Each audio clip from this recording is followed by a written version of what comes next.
وہ تنہا کون ہے؟ اللہ اللہ، بادشاہ وہ کون ہے؟ اللہ اللہ، مہرباں وہ کون ہے؟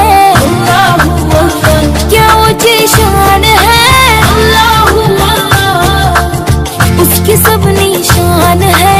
اللہ اللہ، سب دلوں کی جان ہے؟ اللہ۔ اسی طرح اسلام نے دین کی خدمت اور دین کی دعوت کی ذمہ داری بھی صرف مردوں پر نہیں عورتوں پر بھی ڈالی ہے۔ سورہ توبہ میں اللہ تعالیٰ فرماتا ہے وَالْمُؤْمِنُونَ وَالْمُؤْمِنَاتِ بَعْضُهُمْ أَوْلِيَاءُ بَعْضٍ يَأْمُرُونَ بِالْمَعْرُوفِ وَيَنْهَوْنَ عَنِ الْمُنكَرِ۔ مومن مرد اور مومن عورتیں ایک دوسرے کے ساتھی اور دوست ہیں، نیکی کا حکم دیتے ہیں اور برائیوں سے روکتے ہیں۔ تو یہ نیکی کا حکم دینا اور برائیوں سے روکنا جو ہے صرف مردوں کا نہیں عورتوں کا بھی فریضہ ہے۔ اسی کا نتیجہ تھا کہ اسلام جب آیا، نبی اکرم صلی اللہ علیہ وسلم جب مبعوث کیے گئے تو سب سے پہلے ایمان لانے والا کوئی مرد نہیں تھا بلکہ عورت تھی، حضرت خدیجہ الکبریٰ تھیں۔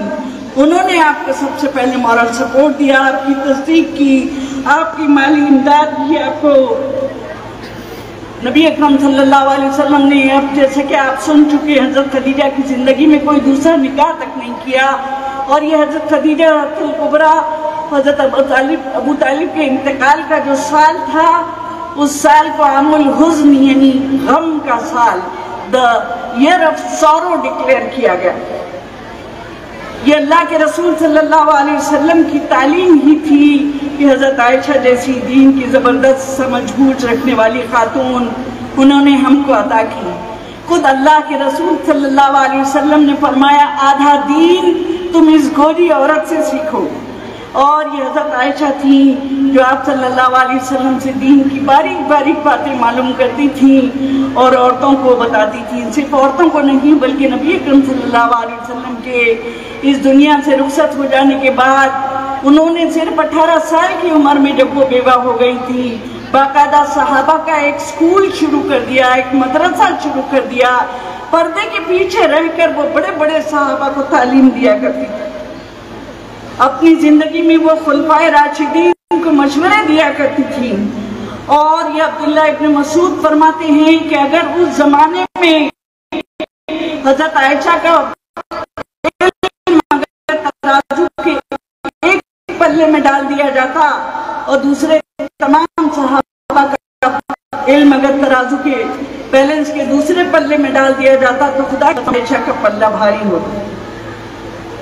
شاعری میں جب عرب شاعر نبی اکرم صلی اللہ علیہ وسلم کی شان میں گستاخی کرتے تو حضرت خنسہ جیسی شاعرہ اس کا جواب دیتی۔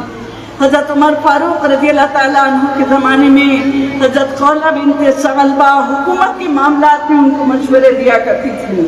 مسجد نبی میں جب نبی اکرم صلی اللہ علیہ وسلم مشاورت یعنی کنسلٹیشن کے لیے جب لوگوں کو جمع کیا کرتے تھے تو پیراپیٹ میں کنارے کنارے عورتیں بیٹھی ہوتی،